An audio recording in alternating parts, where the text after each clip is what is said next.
Welcome. Good morning. Yay. Welcome, everyone. Thank you for joining us this morning here at the Center for Spiritual Living in fabulous Bellingham, Washington. My name is Ronna Biggs, and I'm a practitioner here, and I'm helping out as the platform host today. So whether you are online or whether you're here in the sanctuary, we're just so grateful to share this time with you today in celebration. And it feels like music.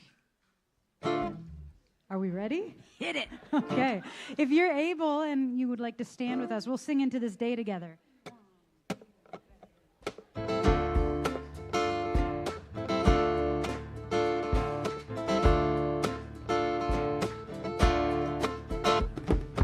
Everybody get up on your feet.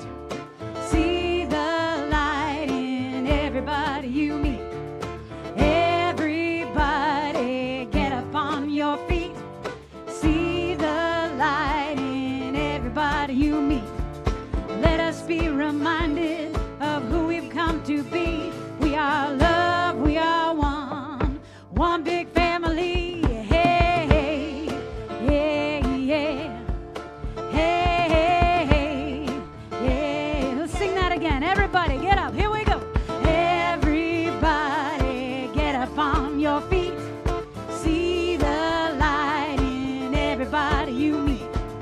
Everybody get up on your feet. See the light in everybody you meet. Let us be reminded of who we've come to be.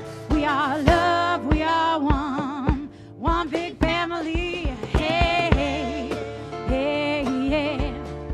Hey, hey, hey, yeah. Let us make a joyful sound. Let us make a joyful sound. Here we stand on holy ground. Let us make a joyful sound. Here we stand on holy ground. Let us make a joyful sound. Hey, hey, hey, yeah, yeah, yeah, yeah. Hey, hey, hey, yeah, yeah. Everybody. Everybody get up on your feet.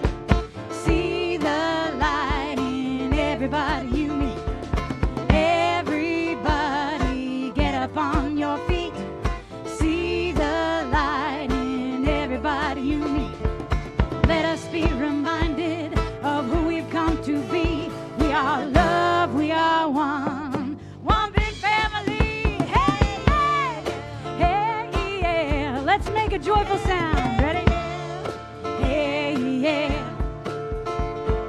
Let us make a joyful sound. Here we stand on holy ground. Let us make a joyful sound. Here we stand on holy ground. Let us make a joyful sound. Hey, hey, hey, yeah, yeah, yeah, yeah.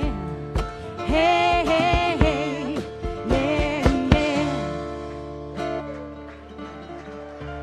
Yeah. Well, take a minute to greet some of those beautiful faces out there.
have our wonderful teachers up here waiting near the stage. Do we have any kids here with us today who are going to join our teachers? We have a really awesome kids program. We're going to sing this song regardless, because when we sing it, the children arrive, but also we like to celebrate being here on this planet. I do, at least. Hooray for the world. Let's sing it together. Hooray for the world, I'm glad to be on it. Hooray for the world, I'm glad to be on it. Hooray for the world, it's a special place. Got Mother Nature and the human race. The world's got trees and bumblebees, rivers and lakes and the open seas, mountains and valleys and animals too, and a sun that shines on me. Gratitude to the teachers. Hooray for the world, I'm glad to be on it. Hooray for the world, I'm glad to be on it. Hooray for the world, it's a special place. Got Mother Nature and the human race. We got Mother Nature and the human race.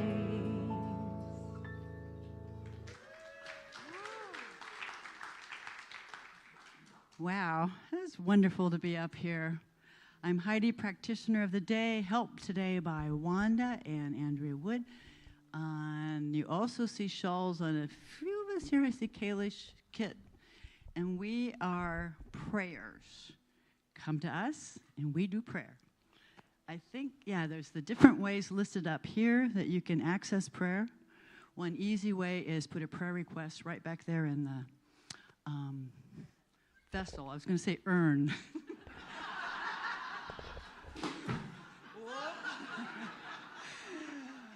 And on that note, let me offer us all a prayer. I am grateful.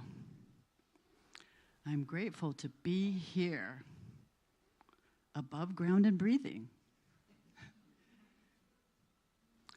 This present moment is a beautiful gift for us, and I settle myself into it right now, knowing I can leave all my challenges and troubles and worries, set them aside on the altar of love. Let God do God's work. And so I just enjoy this blessed life that we are all a part of, and Spirit is the center of it all. I allow that peace of Spirit, that power, and that beauty to be fully up front and present in my mind today. That is the truth of who we are. Thank you, and so it is.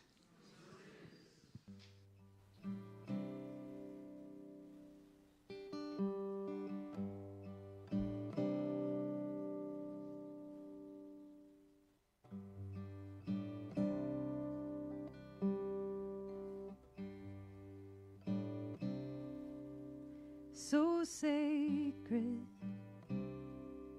so secret, so precious, this love. So sacred, so secret, so precious, this love. So sacred, so sacred, so secret, so precious, this love.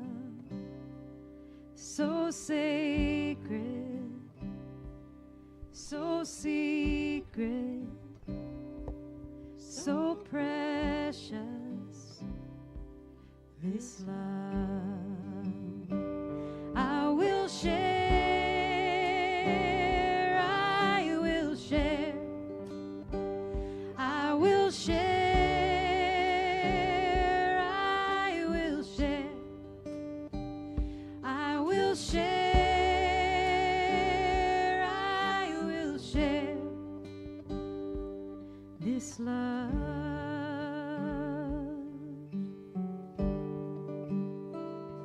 So sacred, so secret, so precious, this love,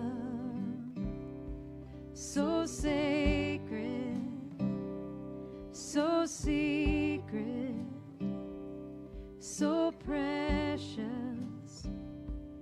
this love. I will share, I will share, I will share, I will share, I will share, I will share this love.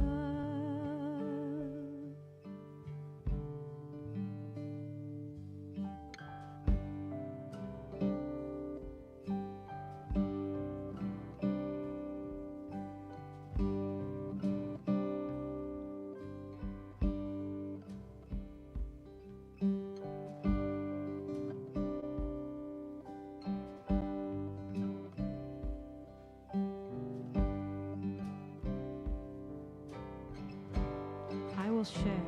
I will share. I will share. I will share. I will share. I will share. I will share this love. I will share. I will share. I will share. I will share. I will share. I will share this love.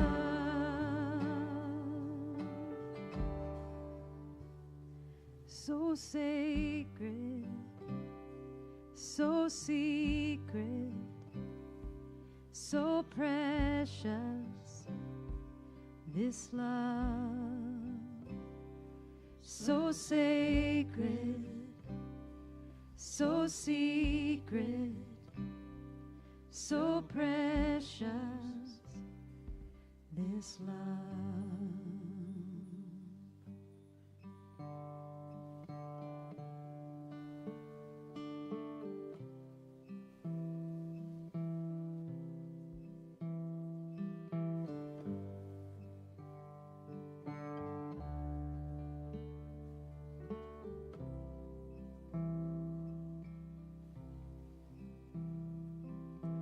All of me designed to perfection.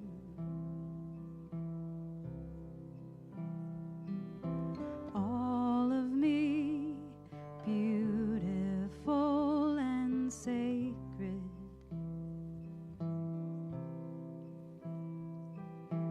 All of me a wonder, expression of the infinite. All of me pure light divine.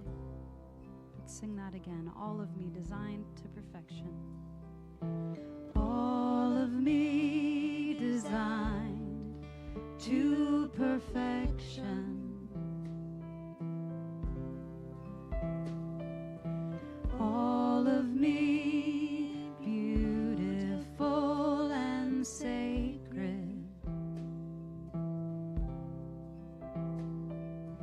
All of me a wonder, expression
pure light divine.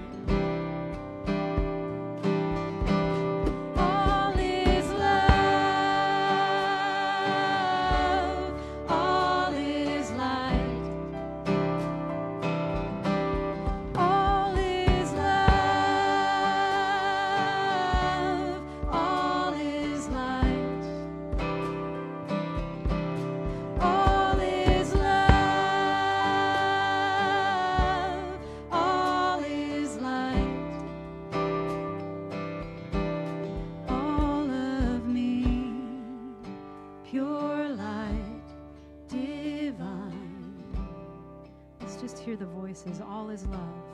All is love. All is light. All is love. All is light. All is love. All is light. All is love.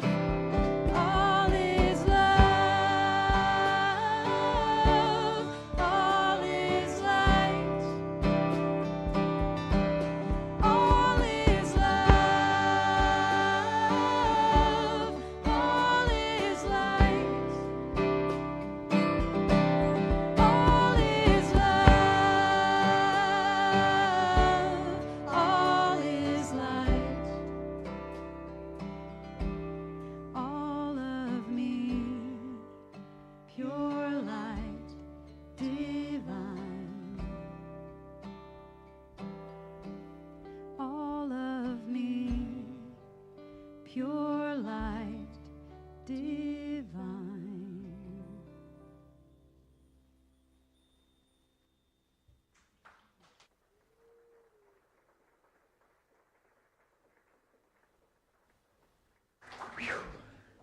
She does that on, or they do that on purpose.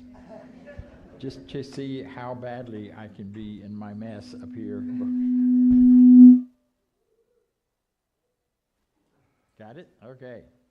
How much I can be in this emotional space when I get up here to speak, and I appreciate it most of the time. Thank you so much. Gosh, all is light, all is perfection. So I'm just going to dive right in.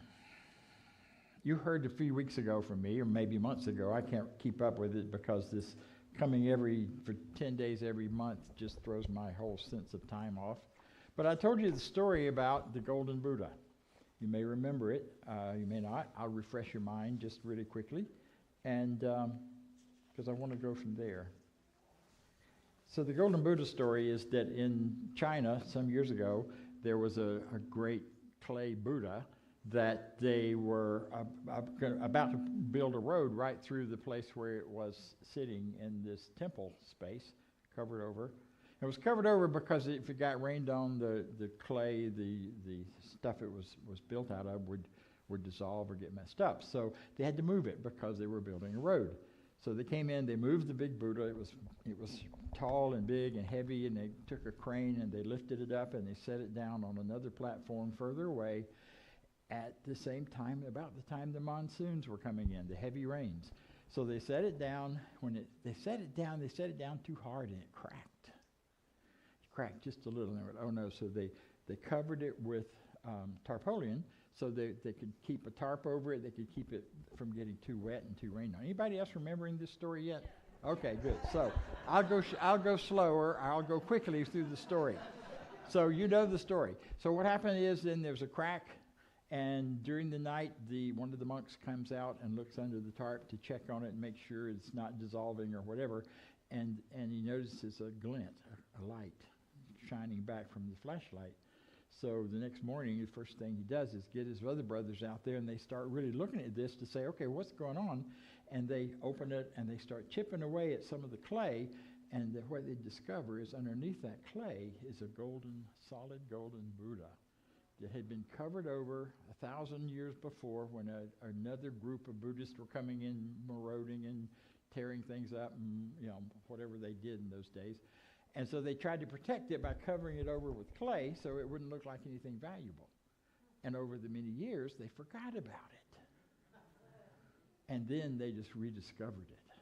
So I told that story then as to get the idea, for us to get the idea that within each of us is the golden Buddha. Within each of us is this pure, beautiful spiritual self that is right there, present all the time. Do I need to switch mics, or are we okay? Okay, we're good. You can hear me. You can hear in spite of the echo. Okay, you got it. So anyway, underneath that, for all of us is this divine, beautiful, perfect spiritual being that we all are. We just sang about it. Thank you, thank you, thank you. But what we don't usually talk about is the clay, the clutter, all that stuff that covers it over. So I want to share a little of my story with you today. I don't want to say tonight, whatever time it is, wherever you are listening in out there somewhere. I want to share a little of my story, and as I'm doing this, I want to invite you not so much to be, oh wow, this is Bob. That's not why I'm telling it. I'm telling it because I know my story is not that different from yours. The individual events are probably different, and some of the characteristics and things that the clay is created of is different, but it's still a similar story. So as you hear this, think about your own life and the growth and the things that you've perhaps chipped away and let go in order to reveal the light within you that is much bigger and much brighter than maybe you ever imagined.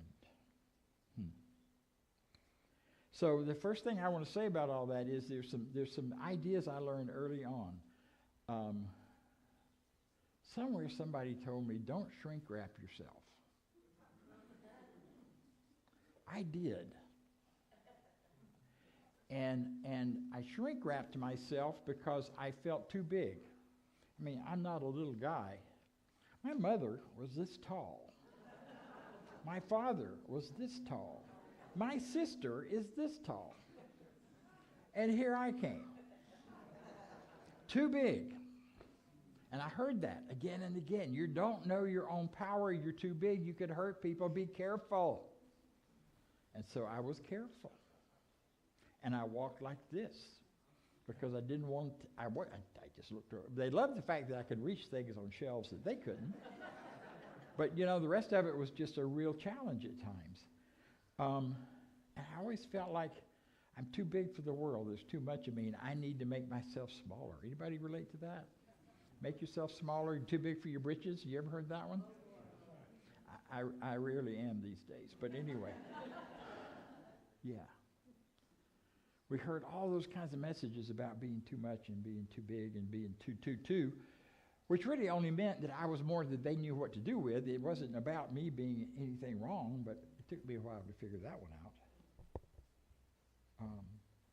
I had an uncle. My dad died when I was young. I was 7, and he was my primary support. He was also my biggest challenge. And I knew that when he died, I knew I was on my own. And I had to figure out, how are you going to make it? How are you going to live? What are you going to do? And my grandmother, bless her heart, she was doing her best. She was trying to help my mother. So she had a nice long talk with me that I needed to stop crying so much because I needed to man up. Well, she didn't use that word, but that's what she meant, because I was upsetting my mother. And so I had to play like I didn't feel. So I figured out the only way to survive, first of all, is to figure out what other people want and do it. Because as a little kid, you don't have a whole lot of power, but I had the power there. So, man, I was the best little boy you ever met. I was the best little boy in the world. There's a book with that title that tells my story, but I didn't write it. So, it was like, I was perfect in Sunday school. I went to church. I took my Bible every time. I even listened to my grandmother and didn't put it on the floor because, my gosh, that was the sacrilege. I mean, I tried to be so perfect and do everything right, and it didn't work. I still felt awful inside. So the other part of this is along the way there, about when I get into my teenage years, my uncle, who I was working for, long story, I'll tell the short version. Basically, I kept showing up late for work because I was working with him. I was digging ditches and he was a plumber, electrician, and I got all the crap work. So I was doing that for him and getting paid whatever he paid. At the time, it felt like a lot of money, but I always was late. And he was yelling at me about it one day, and I said, well, this is just who I am. I'm just late. I'm always late. It's just who I am. I just have to accept that, and so do you. Grabbed me by the collar, backed me up against a tree because we were outdoors, held me up so my feet didn't touch the ground. He was the only one in the family that was as tall as I was, or taller at that point, and said, that's a bunch of BS. You can be anything you want to be. You can be anybody you want to be, and you need to quit saying and claiming those limitations. Ka-chink. At that point, a little piece of that stuff fell off, and a little more started to show up of who I really was. And I took that, and I've carried that my whole life. I wrote to his old family when he passed away, all of his kids. He had a bunch of kids by getting married a bunch of times and marrying women with kids already. And anyway, I sent them all letters about that and that story because it was so important for my ka-chink. The other thing I learned, I didn't learn it till my daughter was a kid, is, there's a great philosopher who is also did used to do children's programs till he misbehaved and he can't do them anymore. And that was Pee Wee Herman. Anybody remember Pee Wee Herman? Well, what I learned from him that was so important and helped ka-chink was, I am rubber, you are glue, bounces off of me and sticks to you. Don't ever forget that. If you don't remember anything else from this talk, if you take that with you, because right now in the world where people are throwing stuff at each other all the time, don't let any of it stick. I'm rubber, you are glue, bounces off of me and sticks to you. Of course, we know metaphysically that's the truth. Here's what Ernest said about it. Ernest was, I don't know if Pee Wee knew Ernest or knew about Ernest. I doubt it. But Ernest said, nothing is real to us unless we make it real.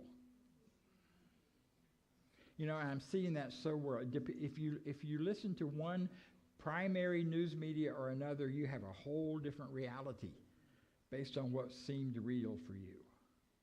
Ernest said that in 1926 or 7. Nothing can touch us unless we let it touch us.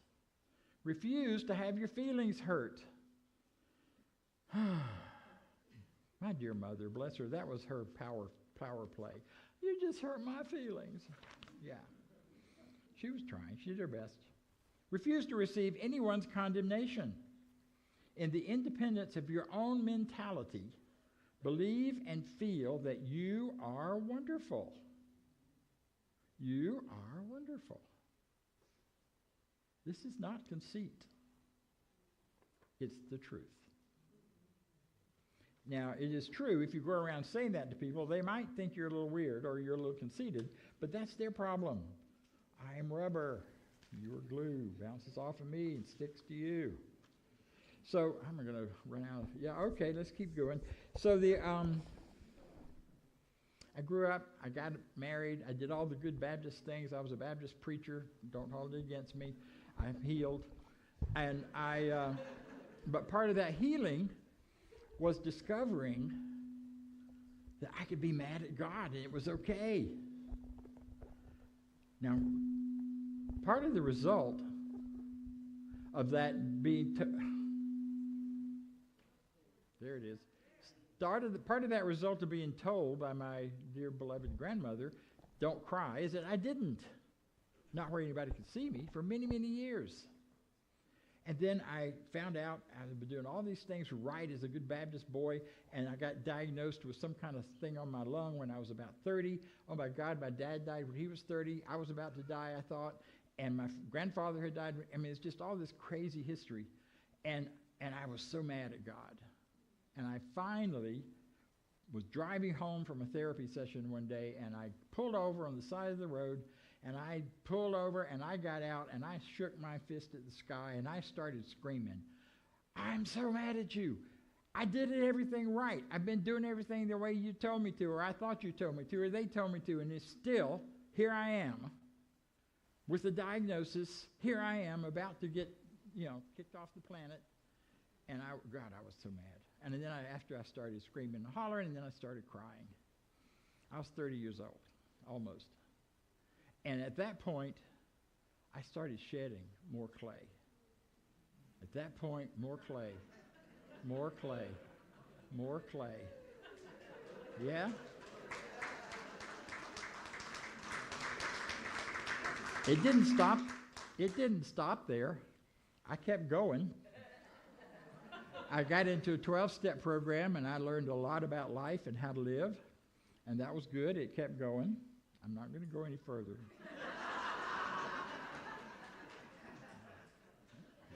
I don't want to, we'd never have anybody come back. But I did decide at that point that if I could live another 30 years, I would be true to who I am. And part of taking off my shirt, wearing my pink, is I came out. I stood up and stood out and said, you know what, I've been trying to fit into this little box. It's not who I am. I love men. I love women too, but differently. I found out that out in high school. I loved my buddies the way I was supposed to be loving the girls. And I shut that down and closed it off and didn't tell anybody for years till I came out for my honeymoon. This is the other part of the story that I think is fun. For my honeymoon, my wife and I went to New York to work for a program called Youth Development Incorporated. We were working with kids in the inner city. We got there on June the 17th, 1969. Anybody knows what that means? We were staying in the YMCA. They put us in the YMCA and on the married floor. So we were on the married floor. We still had to use the separate bathrooms, and I saw things in there I had never seen before. And came downstairs the first day. Newspaper stand. Remember newspapers when they were paper and things? Newspaper stand said, "Gays riot at Stonewall." It took me another 12 years to come out. But it was like God kept throwing me these little hints, little cracks, little things that kept pulling off and coming off. I went back 20 years later and marched in the parade celebrating Stonewall with my then college-age daughter. And, she wore a big T-shirt that said, "My dad's gay and I'm proud," and I wore a T-shirt, "I'm gay and I got a straight daughter." We got interviewed. We got interviewed on TV. It was wonderful. Little short, 2-minute thing, but we got there. Life is unfolding, and what became so powerful for me and so important for me is that I was able, through this teaching, because I discovered the teaching not long after I came out. I discovered Science of Mind, because the Baptists didn't want me anymore. You can bet on that. And so I didn't want them, so it was okay. But when I found this teaching, I began to hear some things that sounded like my uncle talking.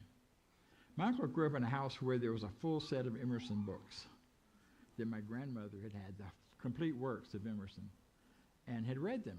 And despite being a good Baptist, or sort of good Baptist, he was also very much into the Emerson thinking. And he was speaking it to me long before I knew it. The first time I went into Science of Mind Church, Emerson was quoted at me. And I'm like, I'm home. I'm home. This is where I belong. Yeah. And so, this big second phase of my life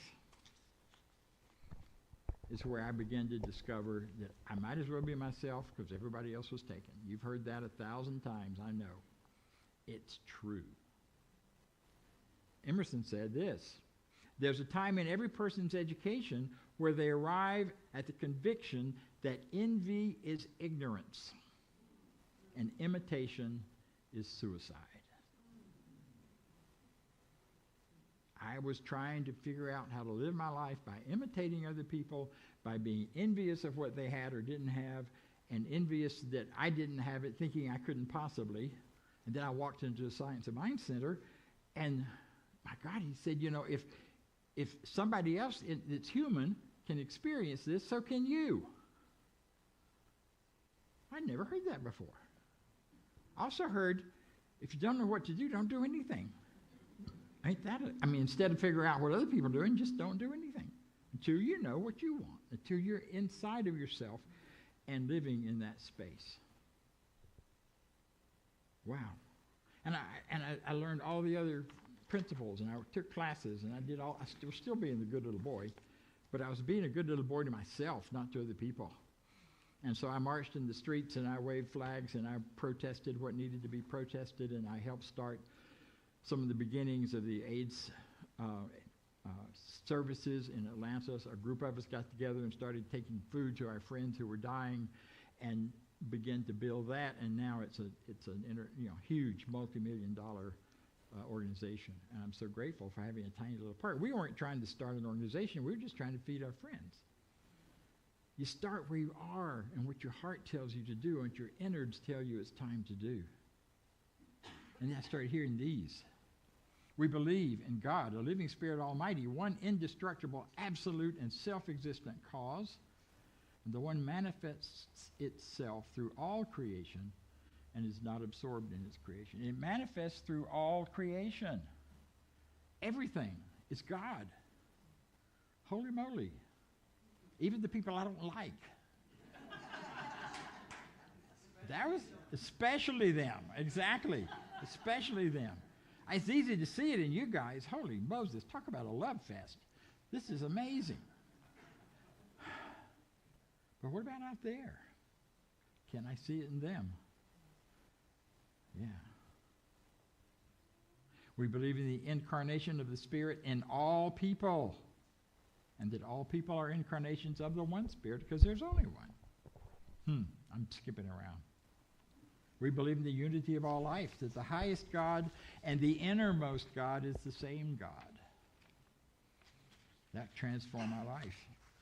All of a sudden, all that God stuff I'd been studying made sense, because I'd been studying it as out there, and it wasn't. It was right here. We believe in the healing of the sick through the power of the mind. We used to. Not sure we believe it as much anymore, although I think a lot of you do, because I've heard your stories. We believe in the eternal goodness, the eternal loving kindness, and the eternal givingness of life to all. We believe in our own soul, our own spirit, our own destiny, and we understand that the life of all is God. Wow. Wow, wow, wow. You know, those things are so powerful and so important, and they so were part of me changing my life that I have lived them ever since. I never imagined I would be doing this. First time they asked me to get up and talk about anything, my mouth got dry and I couldn't talk, and my throat closed up, and I had to sit back down. I did some other things along the way to learn how to speak and do better. But you know, the important piece of this that I want to just keep saying is, it's automatic that gold inside of you, that design inside of you, is going to break and come out. And inside of everyone else. And there are opportunities, if you notice them and take them. It is simply waiting to be recognized. So at some point in your life, as in my life, you're going to find that you can put on a whole new idea and live a whole new life.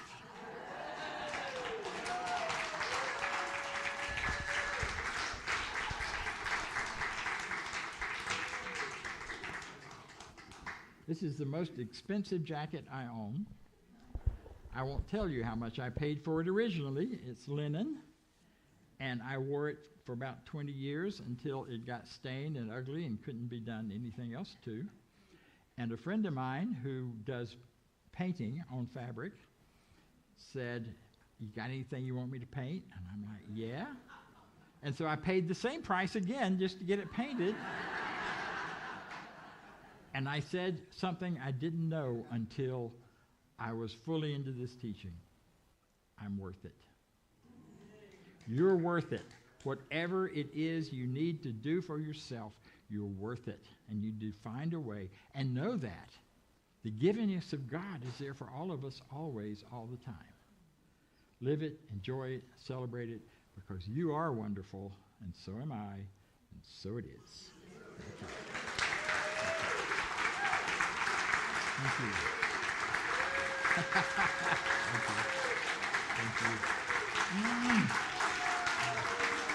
Thank you. Thank you.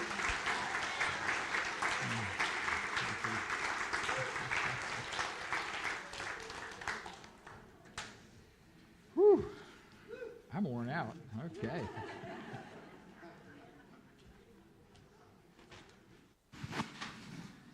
Wow. I won't lie, I covet that jacket. It's good. It's good. Well, thank you, Dr. Bob. And thank you, everyone, for being here today. I'd like to invite the ushers to come forward. And thank you for your generous gifts in all ways to celebrate in this community and to continue our creation of a beautiful, beloved space where people can thrive and flourish and certainly be themselves. Thank you so much. All I love is all around me. All around me there is love. Like a sea of open water and the trees that rise above.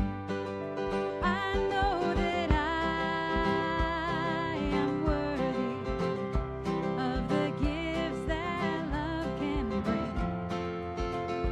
All I love is all around me. Love is everything.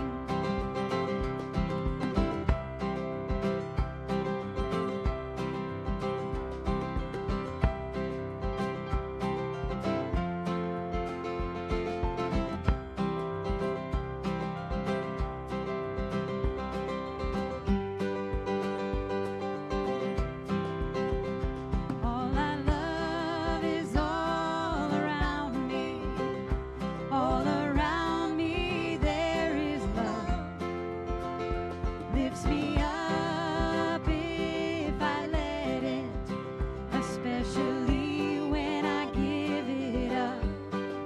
There is no limit to its magic, so I raise my voice and sing.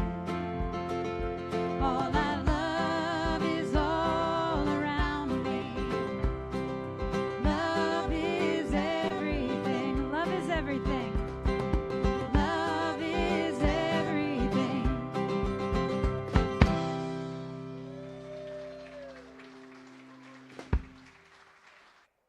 Hey, thank you for such bright music today. Just delightful.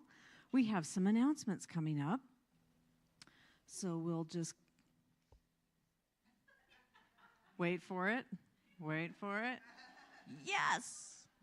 So today, after service at noon, after the hospitality is over, the men's group will be meeting today in the classroom.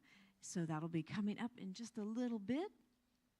And then we've got a couple things to let you know about Gourmets for Good. The first is thank you so much for everyone who bid on an event. Thank you for the hosts. And today is the last day to make a payment. So if you got a winning bid, yes, you will be able to make a payment in the classroom at the Ask Me desk. And if you've got questions about that, just step back to the Ask Me desk and they'll let you know and help you with that. So thank you so much for everybody. And then thank you, President Dan. I think you were instrumental in procuring the bike rack situation. But we have a snazzy new bike rack. If you have not seen, Clara's laughing.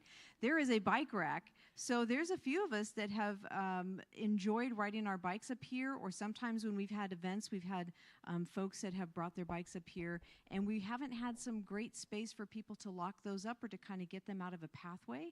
And so we now have a new bike rack, and it's off the main path, kind of behind the office near the entrance ramp there, but you can check it out. So if you're somebody who comes up here and needs to use that, thank you for getting that installed. Happy riders everywhere. And then next Sunday, we have the Community Song Circle coming up, and that's going to be 6:30 to 8 here in the sanctuary with Tabor. And please join the group. We are looking to make a joyful noise. No experience necessary. No one is turned away. So bring your voice and sing along. And then I can't believe it, but it is coming on summer solstice, which sort of blows my mind sometimes. But we are coming up on our summer solstice, and we have a fabulous ritual team here at the center, and they're putting together a solstice celebration. And that will be on Thursday, June 19th at 6 o'clock here in the upper lawn. So, wow, I don't know if you've seen the sunrises. They are early and they are gorgeous, and we've had just some beautiful sunsets. So the days are long, and what a lovely time to celebrate up here at the center. So I hope you'll join us for that. And then speaking of Gourmets for Good, along the Sundays as we progress through the summer and into fall, we do love to highlight the events that have just happened. So we'll give a great shout out to Heidi Dietrich and Betty Kello, who hosted Soup and Soul Collage. Got a fun picture of folks on there. Anybody here got to attend that? Oh, big hands. Whoa! But thank you, everyone, for hosting on that dinner, and thank you for hosting. Give a little round of applause for them. All right, thank you so much. And here we are. Thank you for joining us today, and just be well and enjoy the sunshine. And let's sing on out of here. Speaking of sunshine. Oh, wait. What? This is the special announcement with the jacket. The jacket, yes, the jacket. Thank you. Okay, the announcement is that next Sunday after the celebration, we will have a break for refreshments and get all you want. And then we're coming back in here, anybody that would like to, and we're going to play Stump the Minister. And the way we do that is, it's actually a better way to say that is Q&A. So anything you want to hear from me about or talk about, whether it's about spiritual practices or spiritual life or philosophy or what's happening in the transition as we're moving to the next phase of life, all of that stuff that's going on in terms of your movement through the center here, I will be down front, and I'll have a microphone in my hand, and we'll talk. We'll answer whatever questions come up. We've done a lot of work together after services up until now, but this will kind of be the wrap-up time to say whatever else needs to be said or answer any questions you have. So bring your questions. You have some time to think about it, and we'll see you next Sunday. Thank you. Thank you. Mm-hmm. All right. Now Thank we're you. ready? Yes, sorry about Okay. that. Thank you, Dr. Bob, and thanks for everybody for being here today, and let's roll on out. Yeah, if you're able, you can stand with us, and we'll sing out in this beautiful day. For the sun that warms this body, for the earth that we call home, for the love that knows no boundary, I am thankful. For the trees that line the mountains, for the sea and life it holds, for the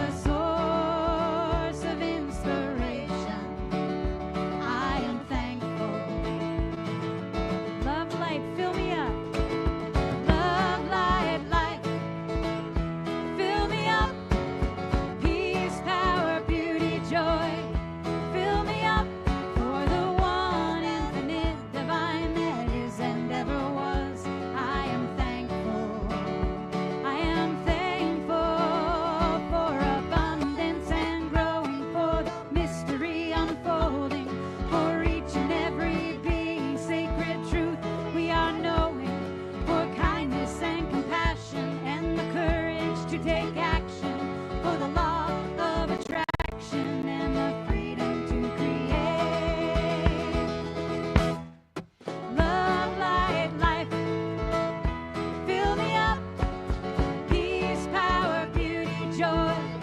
Fill me up for the one infinite divine that is and ever was.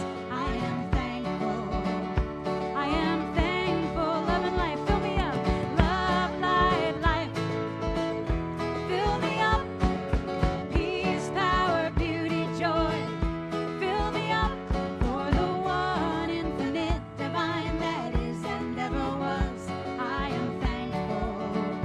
I am thankful for the sun that warms this body, for the earth that we call home, for the love that knows no boundaries. I am thankful. And so much gratitude for this community. Thanks for being here today, and we'll see you again soon.